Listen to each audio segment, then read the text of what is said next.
요한계시록 20장 1절에서 10절까지 말씀입니다. 요한계시록 20장 1절부터 10절까지 말씀, 우리 찾으셨으면 한 절 한 절 교독하겠습니다. 또 내가 보매 천사가 무저갱의 열쇠와 큰 쇠사슬을 그의 손에 가지고 하늘로부터 내려와서 용을 잡으니 곧 예뱀이요 마귀요 사탄이라. 잡아서 1000년 동안 결박하여 무저갱에 던져 넣어 잠그고 그 위에 임봉하여 1000년이 차도록 다시는 만국을 미혹하지 못하게 하였는데 그 후에는 반드시 잠깐 노일이라. 또 내가 보좌들을 보니 거기에 앉은 자들이 있어 심판하는 권세를 받았더라. 또 내가 보니 예수를 증언함과 하나님의 말씀 때문에 목배임을 당한 자들의 영혼들과 또 짐승과 그의 우상에게 경배하지 아니하고 그들의 이마와 손에 그의 표를 받지 아니한 자들이 살아서 그리스도와 더불어 1000년 동안 왕 노릇하니 그 나머지는 죽은 자들은 그 1000년이 차기까지 살지 못하더라. 이는 첫째 부활이라. 이 첫째 부활에 참여하는 자들은 복이 있고 거룩하도다.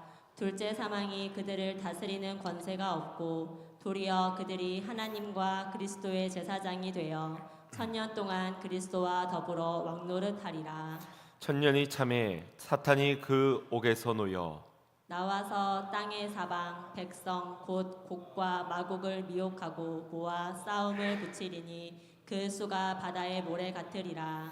그들이 지면에 널리 퍼져 성도들의 진과 사랑하시는 성을 두르매 하늘에서 불이 내려와 그들을 태워버리고 또 그들을 미혹하는 마귀가 불과 유황못에 던져지니 거기는 그 짐승과 거짓 선지자도 있어 세세토록 밤낮 괴로움을 받으리라. 아멘. 할렐루야. 오늘도 귀한 말씀으로 우리를 가르치시고 또 깨닫게 하시고 인도해 가실 주님의 성령의 충만함의 역사가 가득하기를 간절히 소망합니다. 누구도 역사의 종말이 어떻게 임할지 분명하게 이야기할 수는 없을 것입니다. 그러나 우리 그리스도인이라면 그 끝을 정확하게 말할 수 있어야 할 겁니다. 주를 대적하는 자, 사단을 따르는 자들은 반드시 심판을 받을 것이고 반대로 그리스도를 따르는 믿음으로 끝까지 인내한 성도들은 반드시 주님의 최후 승리에 참여하게 될 것이라는 것입니다. 사냥개들 중에 숲이 우거진 산속에서 사냥감을 향하여 끝까지 포기하지 않고 쫓아가는 개는 어떤 개인지 아십니까? 그 목표물을, 사냥감을 본 개만이 끝까지 쫓게 된다라고 합니다. 이게 무슨 말이냐 하면 본 것에는 확신이 있고 확신한 것에는 끝까지 포기하지 않고 가게 되지만 그냥 옆에 개가 뛰니까 따라서 뛴 개라든지 아니면은 그냥 뛰다 보면은 뭔가 좋은 거 만나게 되겠지라는 기대만 가지고 달려간 사냥개는 힘들고 어려운 일을 당하게 되면 중도에 멈춰서게 된다라는 것입니다. 우리의 신앙생활도 마찬가지입니다. 아무리 고난이 힘들고 괴롭더라도 승리하신 주님을 만나고 그분이 주신 약속을 믿는 사람은 끝까지 인내하며 믿음으로 싸워 나갈 것입니다. 믿음이 있기에 인내할 수 있고 믿기 때문에 인내하게 되는 것입니다. 요한계시록은 역사적으로 고난당한 수많은 성도들에게 소망과 위로를 전해주는 책입니다. 사단의 권세가 아무리 강하게 보여도 결국 망할 것이며 그에 의해 박해와 죽임을 당한 성도들은 반드시 최후 승리를 얻게 될 것을 말씀해 주고 있기 때문입니다. 그 메시지가 장차 먼 훗날에 되어질 그런 일들이겠지만 그것이 오늘의 소망이 되고 위로가 된다면 오늘 우리의 삶은 전혀 새로워질 수 있는 것이지요. 이것을 믿게 된 자, 이것을 보고 확신한 자의 삶은 분명히 다르게 될 줄로 믿습니다. 확신에 가득 찬 믿음의 싸움을 싸워나갈 수 있게 되기에 오늘 이 사실을 믿고 영적 싸움을 힘써 싸워나가는 모든 성도님들 되시기를 축복합니다. 계속해서 살펴보고 있는 계시록 전체가 난해한 구절들이 많고 또 여러 해석들로 어려운 책이기도 하지만 그 중에서도 오늘 본문인 이 20장의 말씀이 성경에서 가장 논란이 많은 부분 중 하나입니다. 한 번쯤은 들어보셨을 천년 왕국에 관한 말씀입니다. 성경에 천년 왕국이라는 말 자체는 없지만 그리스와 더불어 천년 통치를 하게 될 것이라를 일컬어서 일반적으로 천년 왕국이라고 부르고 있는 것입니다. 이에 대해 여러 가지 논란이 많은 것은 예수님의 재림의 시기가 언제인지, 그리고 천년 왕국에 대한 여러 가지의 해석이 오늘 본문 속에서 나올 수 있기 때문입니다. 신학적으로는 크게 세네 가지의 견해들로 나누어 볼 수가 있는데, 간단하게 소개를 해드리자면 먼저 천년 왕국이 있기 전에 예수님의 재림이 있을 것이라는 전천년설입니다.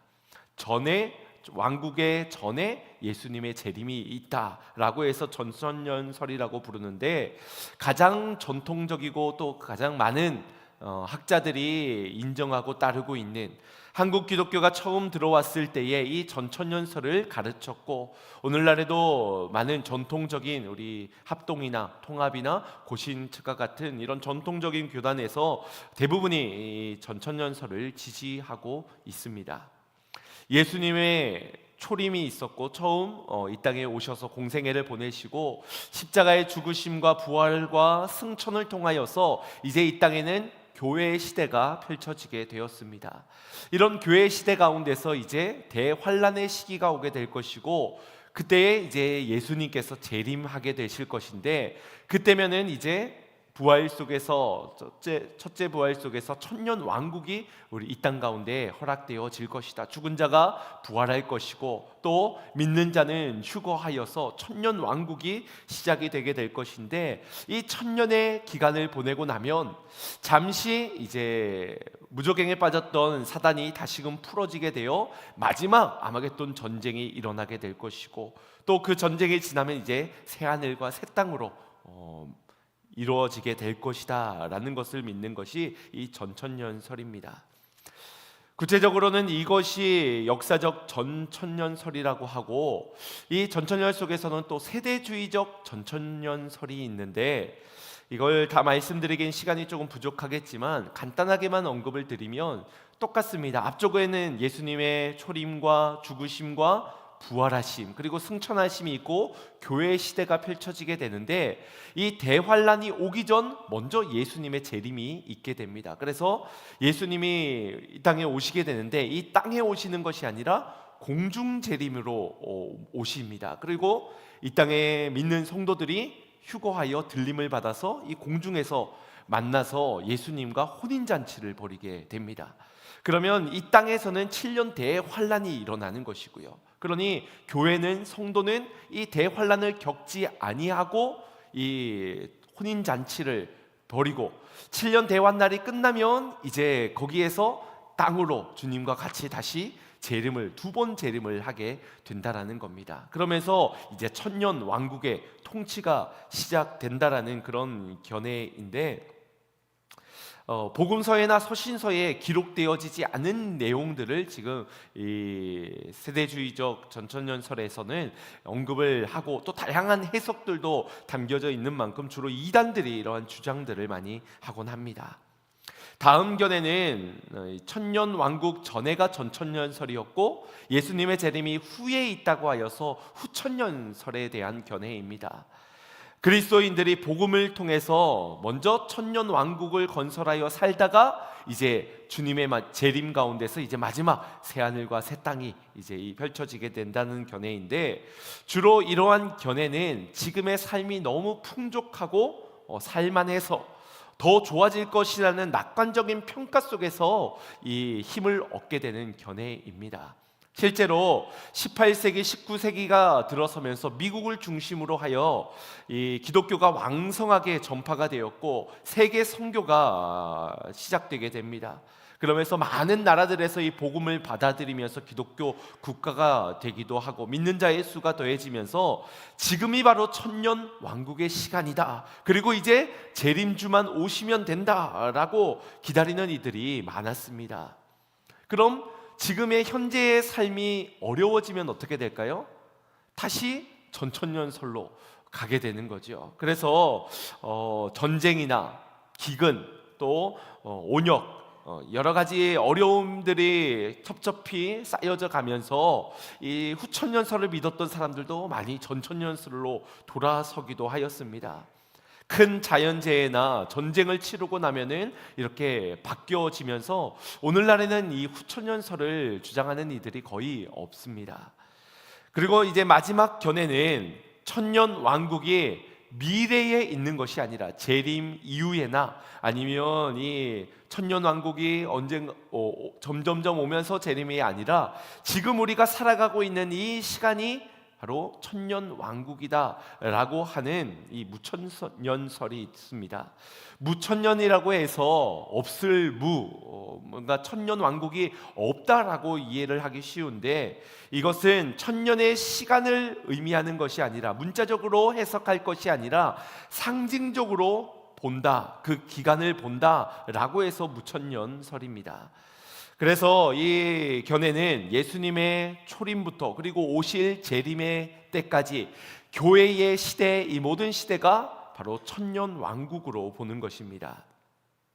이 세네 가지의 견해들을 한번 그림으로 한번 보시면 조금 더 이해가 잘 되실 것 같습니다. 방금 말씀드린 무천년설이 이 구약의 시대를 지나 예수님의 초림과 죽으심과 부활하심, 승천하심을 통해 이제 교회 시대가 펼쳐지게 되는데, 이 시간이 천년 왕국으로 보고 예수님의 재림을 기다리는 겁니다. 그런데 이 삶이 풍족할 때에는 이 교회의 시대가 천년 왕국 시대가 곧 오게 될 것이고, 이 천년왕국을 누리면서 예수님의 재림이 오게 될 것을 고대하는 후천년설이 있습니다.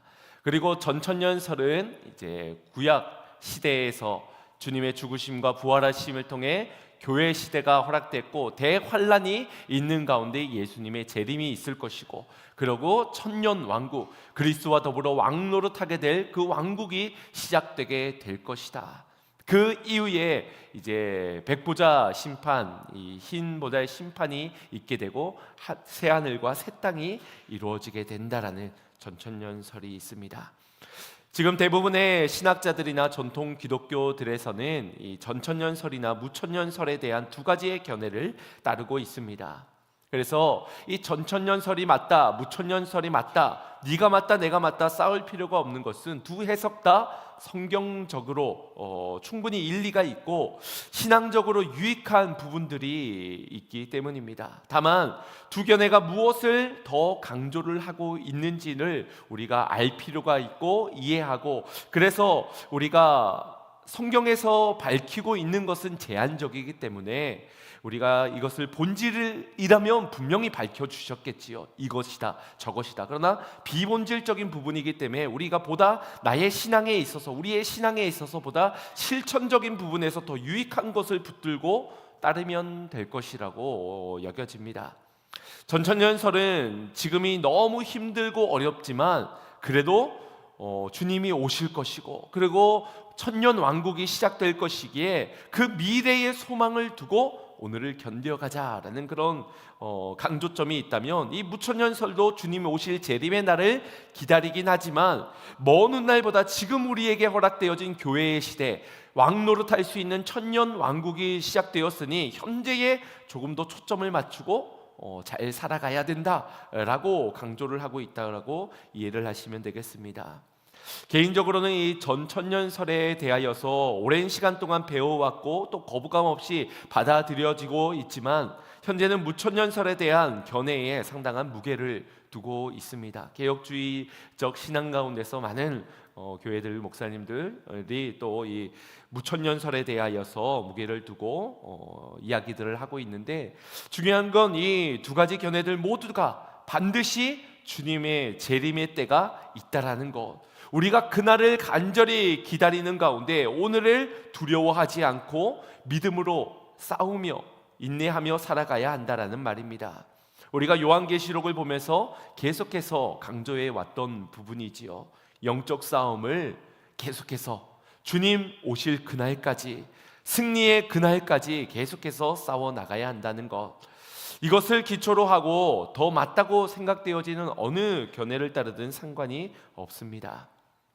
본질은 타협될 수 없지만 비본질은 부분은 성경에서 명확하게 밝히고 있지 않는 부분이기에 성경적인 테두리를 벗어나지 않는다면, 성경에서의 역사관에 어긋나지만 않는다면 수용할 수 있고 또 따라도 괜찮습니다.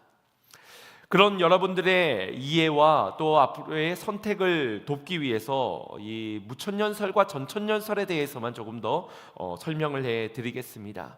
오늘 설교가 조금 공부적으로 다가올 수 있는데 잘 한번 따라와 주시기 바랍니다.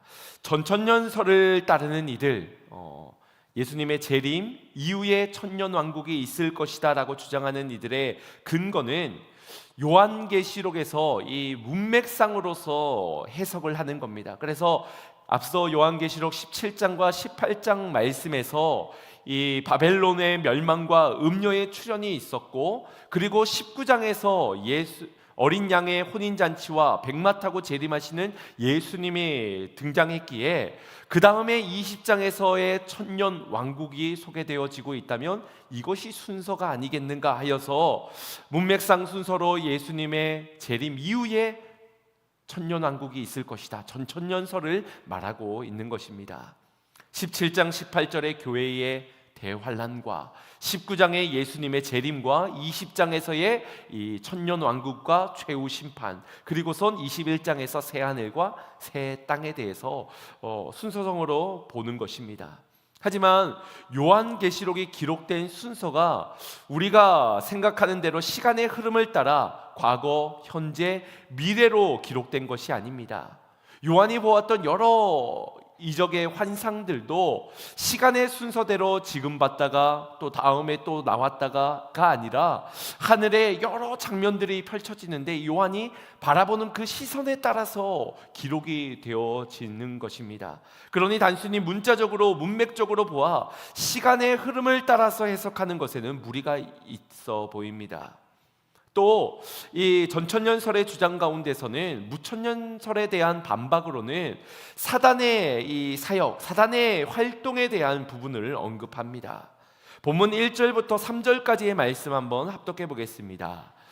또 내가 봄에 천사가 무저갱의 열쇠와 큰 쇠사슬을 그의 손에 가지고 하늘로부터 내려와서 용을 잡으니 곧 옛 뱀이요 마귀요 사단이라 잡아서 천년 동안 결박하여 무저갱에 던져 넣어 잠그고 그 위에 임봉하여 천년이 차도록 다시는 만국을 미혹하지 못하게 하였는데 그 후에는 반드시 잠깐 노이리라. 아멘. 요한이 바라본 것은 천사가 무저갱의 열쇠와 큰 쇠사슬을 가지고 하늘로부터 내려와 용, 곧 옛 뱀, 사단을 의미하는 그를 잡아 천년 동안 결박하여서 무저갱에 던져 넣는 것을 보게 됩니다. 우리는 이 환상 중에서 지난 요한계시록 9장에서 하나의 별이 곧 천사가 이 무저갱의 열쇠를 가져와 무저갱을 여는 것을 본 것을 먼저 연상시키게 만듭니다. 그리고 본문 속에서 열쇠라든지 큰 쇠사슬, 결박, 또 임봉이라는 표현 속에 이 용을 단단히 제압하고 결박시키는 그 모습을 생각하게 합니다. 이 사단의 완벽한 패배를 의미하고 있는 것이지요. 그래서 전천년설을 주장하는 이들에게 있어서 이 무천년설이 이 땅의 교회 시대가 지금 천년 왕국이라고 주장을 한다면 지금 여전히 활동하고 있는 사단의 사역, 사단의 역사들을 어떻게 해석할 수 있냐라고 반박합니다. 여전히 성도들을 미혹하게 있고 흔들고 전혀 사단이 결박당한 것 같지 않다라고 보고 있는 겁니다. 천년 왕국에는 이 사단이 결박이 되어져야 하는데 그렇지 못하고 요한계시록에도 교회 시대에 사단이 활발하게 활동하고 있는 것을 묘사하고 있는 내용과 어울리지 않는다는 것이지요. 우리가 생각하는 이 결박이라고 할 때 밧줄로 꽁꽁 묶어가지고 도저히 나올 수 없는, 혼자서 나올 수 없는 그곳으로 쳐넣는 것을 상상하곤 하는데 이 영적 존재인 사단이 결박되어 무저갱에 던져지게 되었다는 것은 우리가 생각하는 것처럼 쇠사슬을 메어서 족쇄를 메어가지고 저 나올 수 없는 지옥 한 구덩이로 던져 넣었다는 어떤 그렇게 이미지를 떠올릴 부분이 아닙니다. 이는 예수님의 십자가에서의 죽음과 그 사망 권세를 이기시고 부활하신 그 사건을 통하여서 사단에게 안겨준 완벽한 패배의 상태를 가리키고 있는 것입니다. 그래서 요한 사도가 이 요한일서 3장 8절에서 이렇게 이야기를 하였지요. 죄를 짓는 자는 마귀에게 속하나니 마귀는 처음부터 범죄함이라. 하나님의 아들이 나타나신 것은 마귀의 일을 멸하려 하심이니라. 예수님께서 나타나시고 이 땅에 오신 이유는 무엇을 하기 위해? 사단의 일을 멸하기 위해서 오셨다라고 하십니다. 여기에서의 멸하다는 말이 오늘 본문에서 결박하다라는 것과 같은 말입니다. 주님이 오셔서 사단의 일을 멸하셨지만 그렇다고 사단이 사라진 건 아니지 않습니까? 이 땅에 오셔서 공생애를 보내시고 사단의 모든 시험을 이기시고 십자가에 달려 죽으시고 부활하심을 통하여 사단을 멸하셨다. 그것을 위해 오셨다지만 여전히 사단의 일들은 일어나고 있는 것이 현실입니다.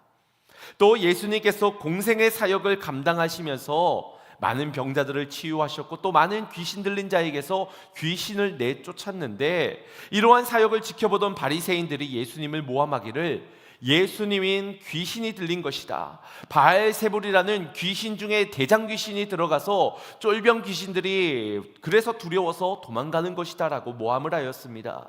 그때 예수님께서 그들에게 이런 말씀을 하십니다. 마태복음 12장 28절 29절입니다. 합독합니다. 그러나 내가 하나님의 성령을 힘입어 귀신을 쫓아내는 것이며 하나님의 나라가 이미 너희에게 임하였느니라. 사단이 먼저 강한 자를 결박하지 않고서야 어떻게 그 강한 자의 집에 들어가 그 세간을 강탈하겠느냐. 결박한 후에야 그 집을 강탈하리라. 아멘. 예수님이 귀신의 힘을 빌려서 이 일들을 하신 겁니까? 아니죠. 성령에 힘입어서 이 일들을, 귀신을 내쫓으신 겁니다. 그럼 하나님의 나라가 이미 너희에게 임한 것이다 라고 하지요. 그러면서 이어서 29절에 먼저 강한 자를 결박하지 않고서 어떻게 강한 자의 집에 들어가 강탈하겠느냐. 결박한 후에야 그 집에 들어가 강탈할 수 있다. 결국 여기에서의 결박하다는 것도 오늘 본문에서의 결박과 같은 말인데, 예수님이 이 땅에 오셔서 가장 먼저 하신 일이 바로 사단을 결박하는 일이었고, 결박했기 때문에 이 귀신이 벌벌 떨며 떠나가는 역사가 있게 된다라는 것입니다. 그래서 귀신들이 예수님만 보면은 벌벌벌 떨면서 우리를 어디다가 보내달라고 그런 간청을 드리기도 하지요. 사단을 이미 결박하신 것을 알기 때문입니다. 그 완벽한 승리가 그리고 십자가에서 이루어지게 되는 것이죠. 사단에게 있어서는 이 죽음이 그의 강력한 무기였습니다. 그런데 예수님께서 죽으시고 부활하심을 통해서 사망 권세를 이기심으로 더 이상 이 사단에게는 방도가 없는 것입니다. 능력이 다 없어져 버린 것입니다. 그래서 사단이 결박되어 무저갱에 던져졌다는 것은 죽으심과 그분의 부활하심을 통해서 이루어진 일로 이 사단의 어떤 상태에 빠져버렸는지를 우리에게 말해주고 있는 것입니다. 사망 권세 이기시고 부활하심을 통해 사단의 가장 강력한 무기 죽음이 완전한 실패로 끝나져 버리고 말았다. 이것은 이미 창세기에서 예견되어졌던 일입니다. 창세기 3장 15절에 무엇을 말씀하고 있습니까? 내가 너로 여자와 원수가 되게 하고 내 후손도 여자의 후손과 원수가 되게 하겠다. 사단에게 지금 하나님께서 말씀하시는데 너와 여자와 여자의 후손과 원수가 되게 될 것이다. 여기에 여자의 후손이 누구입니까? 예수 그리스도이시지요. 그분이 너의 이 머리를 상하게 할 것이요 너는 그의 발꿈치를 상하게 할 것이라. 여기에 발꿈치를 상하게 한다는 것이 십자가의 고난과 죽으심, 그 부활을 통하여서 이루어진 일을 말하는 것입니다. 그러나 이 십자가의 죽음과 부활하심으로 말미암아 사단의 머리가 완전히 박살나게 되지요. 그리고 예수님은 십자가에서 이미 다 이루셨다, 내가 세상을 이기었노라 라고 분명히 밝힌 바 있습니다. 조금 더 이겨야 되는, 조금 더 해야 하는 어떤 여지가 남아있는 것이 아니라 완벽한 승리를, 이 사단을 결박하고 멸하고 쳐 부수셨다는 것입니다. 그러니 사단의 회방을 우리가 더 두려워할 필요가 없는 것이지요. 그렇다면 왜 여전히 사단의 유혹과 방해가 있는 것일까? 천년 왕국이 시작되었고 우리가 왕노릇한다라고 한다면 왜 여전히 사단이 활개를 치고 있는 것처럼 느껴지는 것인가?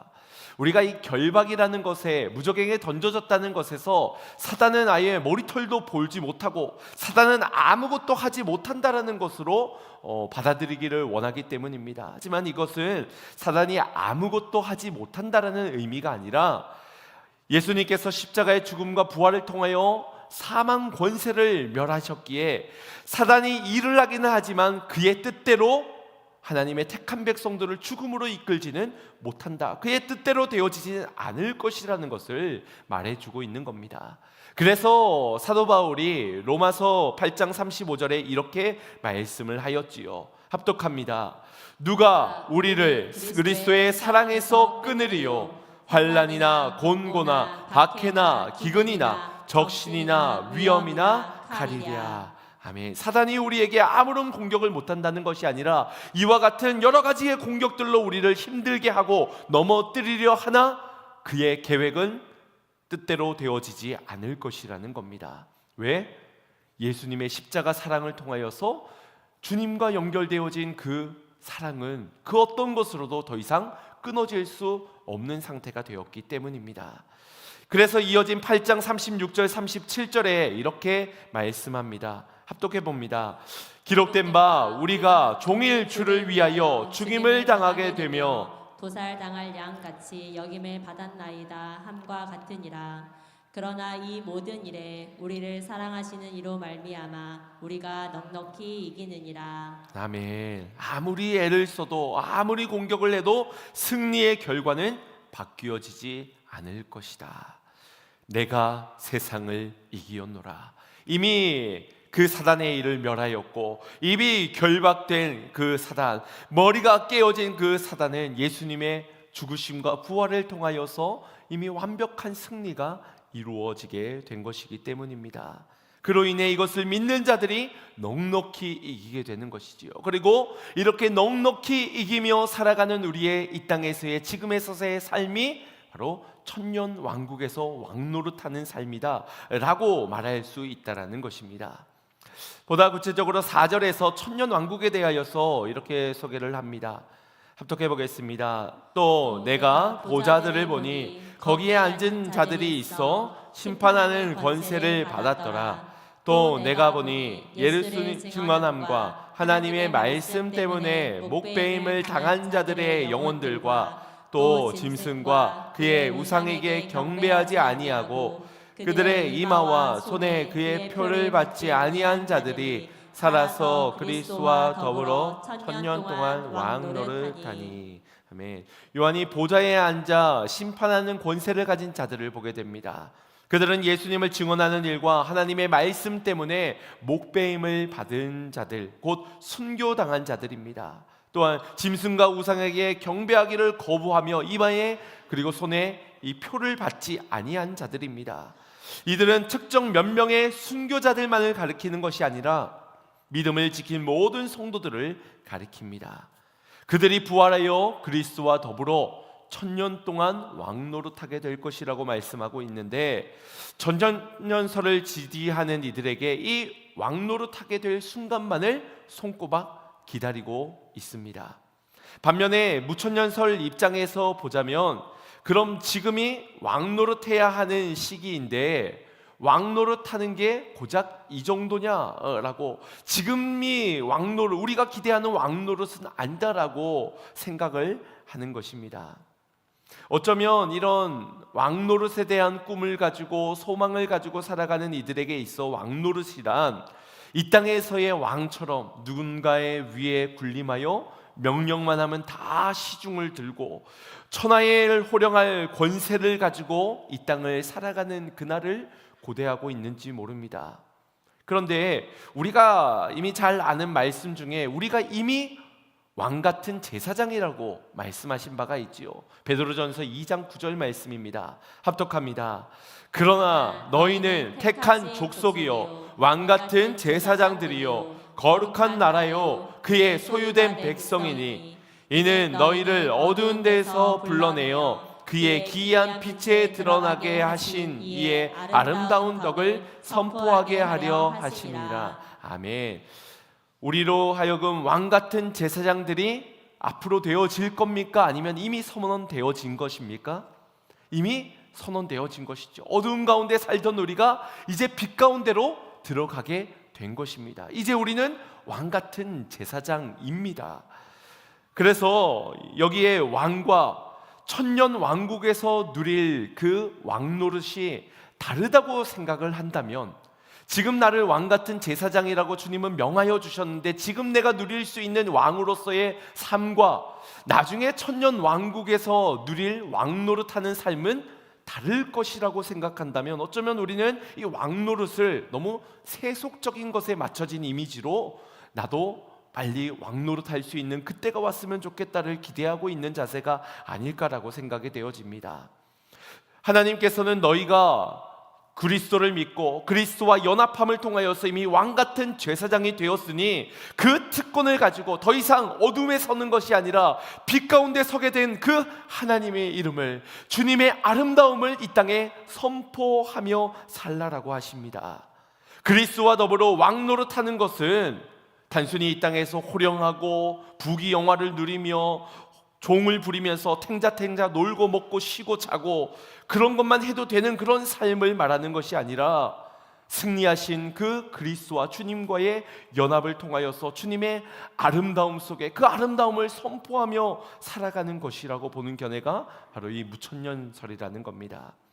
그래서 오늘 본문에서 이것을 뒷받침하는 6절의 말씀이 있습니다. 하반절을 보시면 그들이 하나님과 그리스도의 뭐가 되어? 제사장이 되어 왕 노릇하고, 여기에서는 하나님과 그리스도의 제사장이 되어 천년 동안 그리스도와 더불어 왕 노릇하리라. 이미 이 땅에서 지금 우리에게 선언하시기를 왕 같은 제사장이라고 했는데, 그때의 왕과 그때의 제사장은 다를 것인가? 아니라는 것이지요. 하나님과 그리스도의 제사장이 되어 왕 노릇한다. 왕 같은 제사장으로 지금 주어진 교회 시대 가운데 천년 왕국을 살 것이라는 겁니다. 마태복음 28장 18절부터 20절 말씀을 보면 우리에게 지상 명령을 주신 예수님의 명령 가운데 내게 권세가 있으니 너희에게 이 권세로 함께 하겠다라는 약속을 하십니다. 우리 합독해 보겠습니다.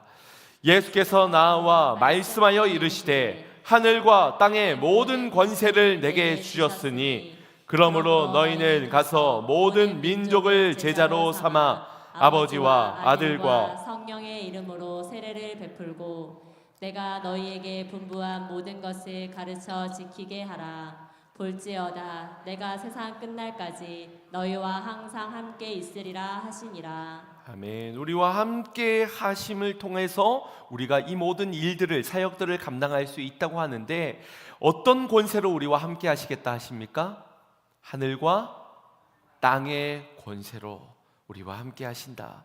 모든 민족으로 제자를 삼고 아버지와 아들과 성령의 이름으로 세례를 베풀 수 있는 권세, 분부한 모든 것을 가르쳐 지키게 할 수 있는 권세를 나중에 줄 게가 아니라 지금 너희에게 주셨으니라고 18절에 분명히 밝히고 있습니다. 이것이 왕같은 제사장으로서 누려질 수 있는 권세요 삶인 것입니다. 왕이신 예수님께서 우리를 섬겨주시기 위해 이 땅에 오셨고 낮은 모습으로 섬겨주셨지요. 그래서 그의 아름다움을 우리에게 허락해 주셨습니다. 이제 왕같은 제사장으로 부름받은 우리가 이 땅에 세상을 섬기는 자로서 주의 아름다움을 전하는 사명, 왕같은 제사장으로서의 삶을 살아가야 하지 않겠습니까? 언제까지요? 그리스도께서 재림하실 그날까지 말입니다. 나중에 어디 한번 당해봐라, 내가 왕노릇하게 될 때면 코를 납작하게 해주겠노라, 그때를 고대하고 살아가는 인생이 좋겠습니까? 아니면 지금 왕같은 제사장으로서 이미 완벽한 승리가 십자가에 이루어졌으니 아름다움을 선포하는 삶으로, 세상을 섬기는 자의 삶으로, 아무리 박해를 해도 아무리 전쟁과 기근이 온다 해도 이미 완벽한 승리가 이루어졌고 오실 주님으로 최종 승리가 약속되어진 우리를 흔들 수 없다는 믿음을 가지고 살아가는 것이 더 유익하겠습니까? 5절 말씀에서 언급되어지는 첫째 부활은 영적 부활을 의미한다고 봅니다. 곧 복음을 들음을 통하여서 말씀을 통해 거듭나게 된 우리가 죽음에서 첫째 부활을 경험한 인생이라는 것이죠. 여러분, 인간이 태어났을 때 우리의 영혼이 죽었습니까? 아니면 살아있습니까? 태어났을 때 살아있는 영혼인데 어떻게 하다 보니 죽게 된 것입니까? 아니면은 태어날 때부터 이미 죽은 영혼입니까? 우리는 원죄를 가지고 태어나서부터 죽은 영혼들이지요. 그 속에서 복음이 아니면, 예수 그리스도가 아니면은 희망이 없는 존재입니다. 그것이 우리의 첫째 사망이라면 첫째 부활은 바로 중생을 의미하는 것이지요. 말씀을 통하여서, 말씀을 믿음으로, 성령으로 거듭남을 통하여서 우리가 첫째 부활을 경험한 자로 살아가는 것입니다. 이 천년의 왕국을, 그들은 이 영적 부활을 통해 이미 임한 하나님의 나라와 아직 도래하지 않는 하나님의 나라, 그 사이를 왕같은 제사장으로 살아갈 수 있게 된 자들입니다. 그 주님의 나라는 죽어서 오게 되는 것이 아니고 이미 우리에게 임한 나라라고 보는 것입니다. 6절 말씀에 이 첫째 부활에 참여한 자들에게 복이 있다라고 말하는데, 왜 복이 있느냐? 둘째 사망이 오지 않기 때문입니다. 우리는 이미 첫째 아담의 죄로 인하여서 첫째 사망 가운데 첫째 부활을 경험하였기 때문에 더 이상 둘째 사망에 이르지 않는다라는 것인데, 이 둘째 사망은 바로 영의 죽음을 의미합니다. 육의 죽음은 있었지만 그러나 영의 죽음은 없을 것이다. 이것이 우리에게 복이라는 것입니다. 영과 진리로 거듭난 자들에게 누려질 이 복, 첫째 부활에 참여하고 둘째 사망에 이르지 않는 이 복이 오늘 저와 여러분에게 이미 주어지게 된 줄로 믿습니다. 이 복을 받았음을 믿으면 천년 왕국이 끝날 때 이제 무저갱에서 풀려나게 될 이 사단의 전쟁으로 인하여서 두려워하지 않을 수가 있게 됩니다.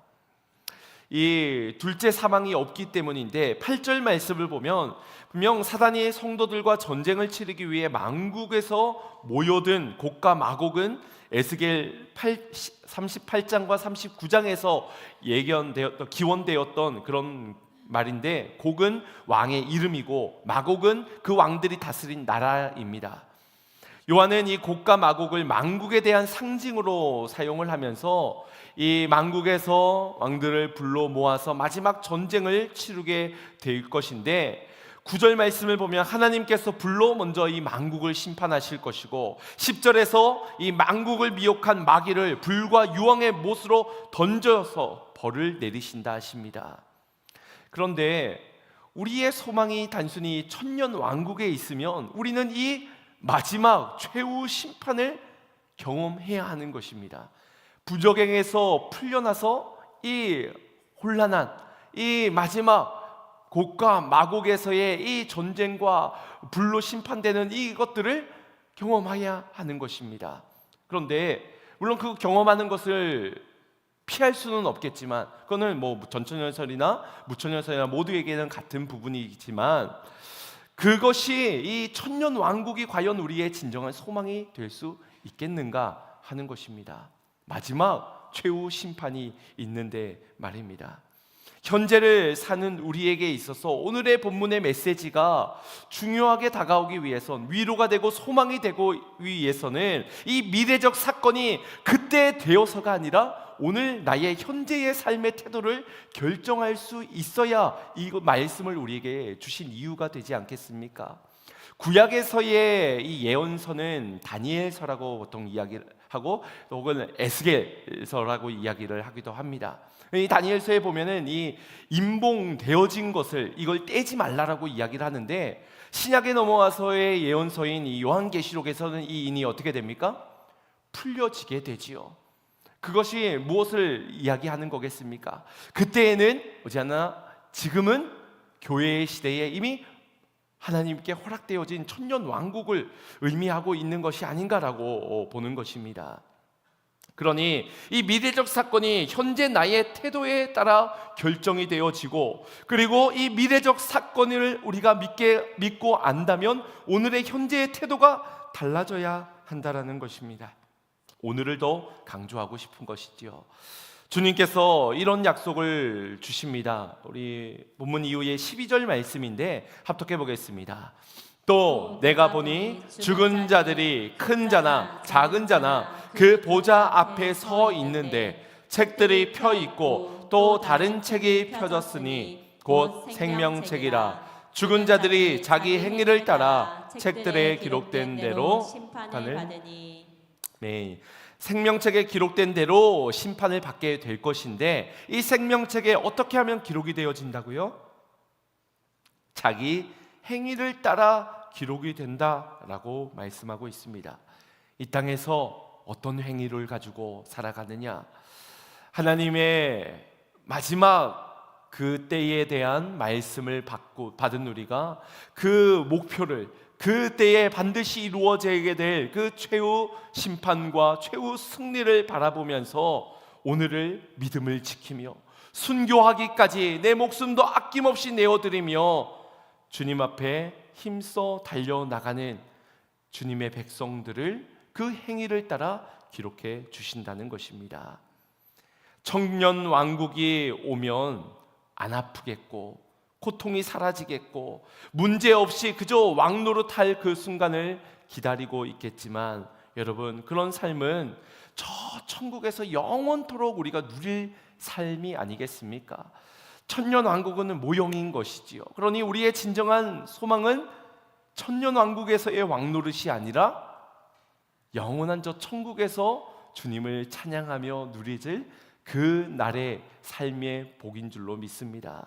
그렇다면 전천년설이든 무천년설이든 조금 더 우리가 자각해야 하는 것은 오늘 주어진 우리의 삶에서 왕같은 제사장으로 부름받은 우리가 이 땅에서 지금의 삶을 단순히 내가 나중에 왕노릇하게 되면 두고 보자, 그러면서 그날만 위하여서 버티고 견디며 사는 것에 초점을 맞추는 것이 아니라 지금 나로 왕같은 제사장으로 살게 하셨고 이미 십자가에서 나의 부활의 영광 중에 참여케 하여 주시고 그 승리, 하늘의 땅의 모든 권세를 내게 주시며 하나님과 아들과 성령의 이름을 내게 주셨다면 이 땅에서의 우리의 살아가는 오늘의 현실이 어떠한 삶을 살아가야 하겠는가, 여기에 조금 더 우리가 강조점을 두어야 하지 않겠냐는 것입니다. 사랑하는 성도 여러분, 왕노릇하는 것이 우리의 진정한 소망이 아닙니다. 성령으로 거듭난 자들이 그리스도와 더불어 살면서 하나님의 나라를 세워가다가 반드시 재림주로 오실 그 예수 그리스도를 맞이할 수 있는 그날을 진정한 소망으로 두며 살아가야 하지 않겠습니까? 이 소망이 있기에 아무리 거센 박해와 핍박이 있다 하더라도 흔들리지 않을 수 있는 것입니다. 사단은 이미 결박되었고 주님은 그 사단의 일을 멸하셨고 주님이 완전히 승리를 이루셨습니다. 이것을 믿기 때문에 아무리 짐승과 우상이 경배하지 않나 목을 벤다 하여도 끝까지 우리는 믿음을 지킬 수가 있는 것이지요. 넉넉히 이기면서 말입니다. 이것이 진정 왕노릇이 아니겠는가? 물론 강력한 권세 앞에 무릎 꿇지 않고 끝까지 저항하는 것은 쉽지 않은 일일 것입니다. 그러나 아무리 강력한 힘과 권력을 가졌다 할지라도 이 땅에 영원한 권세는 없습니다. 오직 하나님과 예수 그리스도 그 어린 양에게 있는 권세, 하늘과 땅의 모든 권세가 바로 우리 하나님과 어린 양 예수님께 있는 줄 믿습니다. 그분이 우리와 함께 하겠다 약속하셨기 때문에 그분의 권세가 곧 우리의 권세요, 그 권세를 가지고 우리는 더욱 힘써 왕같은 제사장으로서 주의 아름다움을 선포하며 살아가는 인생 되어야 할 줄로 믿습니다. 왕노릇하며 호의호식할 것을 소망하기보다 지금 우리에게, 지금 우리 교회에게 허락하여 주신 주의 십자가 영광을 품고 왕같은 제사장으로 택함받은 오늘의 현실을 거룩하게 살아가는 우리 양문의 모든 성도님들이 되시기를 주님의 이름으로 축원드립니다. 우리 주신 말씀 생각하시면서 믿음의 결단 속에 찬양 고백하고 기도하겠습니다. 내 마음에 주를 향한 사랑이, 내 마음에 주를 향한 사랑이, 나의 말엔 주가 주신 진리로, 나의 눈에 주의 눈물 채워주소서.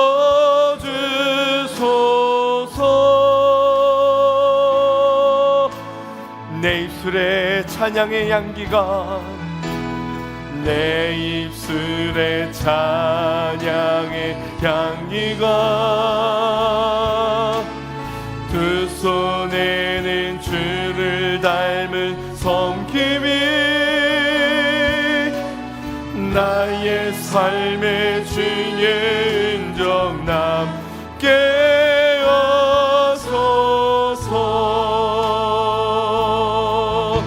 하나님의 사랑이 영원히, 하나님의 사랑이 영원히 함께하리. 십자가의 길을 걷는 자에게, 순교자의 삶을 사는 이에게,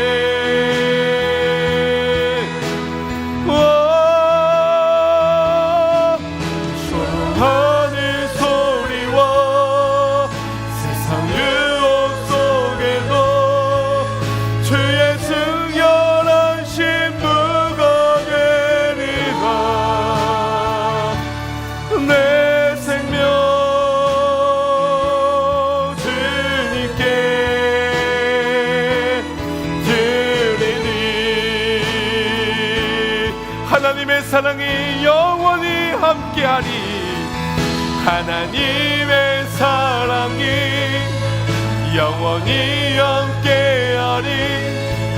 십자가의 길을 걷는 자에게,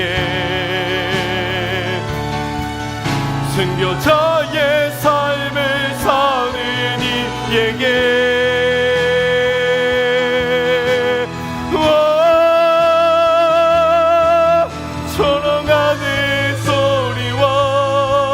세상 유혹 속에도 주의 승렬한 신부가 되리라. 내 생명 주님, 내 생명 주님께, 내 생명 내 생명 주님께, 내 생명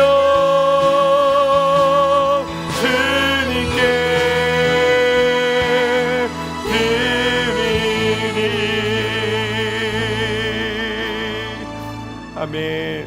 오늘 우리가 살아가는 이 땅에서의 삶에 내 생명 아낌없이 주님께 내어드리는 삶이 우리에게 허락되어진 축복의 시간들이 아니겠습니까?